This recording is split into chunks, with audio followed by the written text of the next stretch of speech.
Hello. Gusto ko yung mga Mo isa-isa. Bakit gusto mo KTM? Para mura lang. Mura lang. Mura lang yung pesa. Mura ka sa pesa. Sir, ba't KTM napili mo? Malakas daw kasi umatak. Ha? Malakas daw umatak. Malakas umatak tsaka? Malakas sa chick. Malakas sa chick. Yari. Sir, ba't KTM napili mo? Gusto nito orange. Interview ha? Gusto nito orange. Napapalitan ng kulay yan, uy! Ha? Gusto mo orange? may event. Sabi ko sa kanya, bilhin mo motor orange ha. Eh, nag-gusto naman ako. Eh, nag-gusto ng ATM orange. Alam niyo naman bakit ha? Sir, ba't gusto mo ng KTM? Mas nakakamacho tignan. Ha? Mas nakakamacho. Powerful ba? Yes. Para sa akin powerful. Ano pala KTM mo, sir? 390. Mag-interview ako dito, mga bago eh. MDI. Sir, sige, saan mo na. Bakit nagustuhan mo sir ang KTM? Guwapo. Tsaka? Favorite ko orange. Yan lang. Dami na may favorite ng orange eh, no? Bakit ganun? Nung ako din eh, bumili ako sa sapatos kulay orange. Binili kong bag may orange din to eh, oh. Parang ano yung tawag dito, may virus eh, no? Sinundan ko lang yung Mio ko na orange. Wait lang, may admin dito eh, tatanungin ko eh. O bakit gusto mo KTM? Ba't kulay puti sa saan na orange eh? Hindi, solid talaga KTM.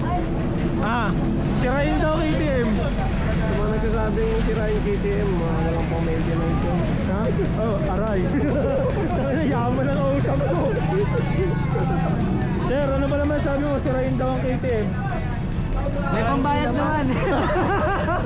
Mayayaman pala itong kasama ko. Wala nga akong pang-maintenance eh. Ay, sorry. Palakpakan natin later. Pagdating dito. Late eh. Okay, may admin na late. Sir Steve, why do you like KTM? Why do you like KTM?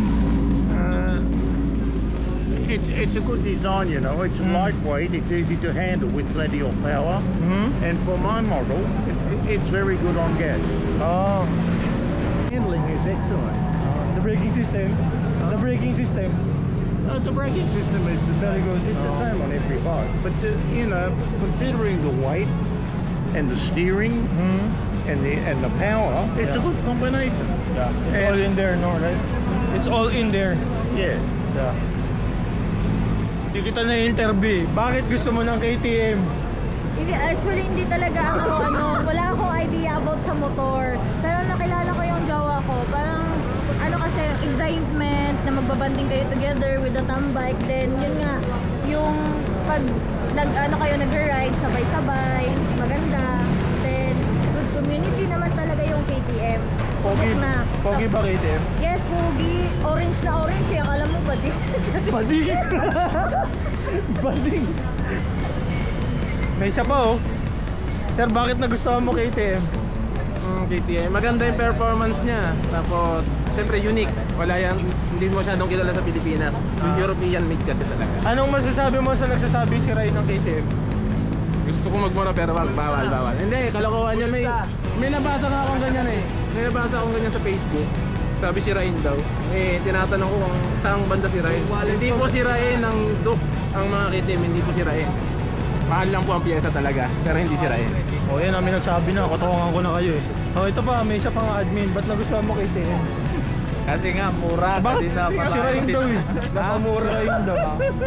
Sirain ba? Baka sa kanya lang, akin ayos eh. O bala kayo dyan, bye. Hi, Sir Pete. How are you? I'm alive. That I'm a little late It's okay. Why do you like KTM? because we're a different breed. That's why. Different breed? Different breed. The reputation of the bike, especially the RCP 90, it has the torque. This bike, the torque has saved me so many times. I should have been like a flat pancake already. Oh. That's why I love What can you say about the people who are saying the KTM is always broken? No, that's not true.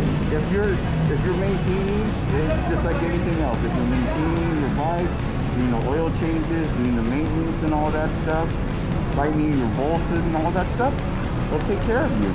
Okay. My bike takes care of me. I gotta take care of it. Yeah. That's Sir Peter. Goodbye. Sabi sa inyo, hindi sirain KTM eh. Ay ate. Hello po. Good morning.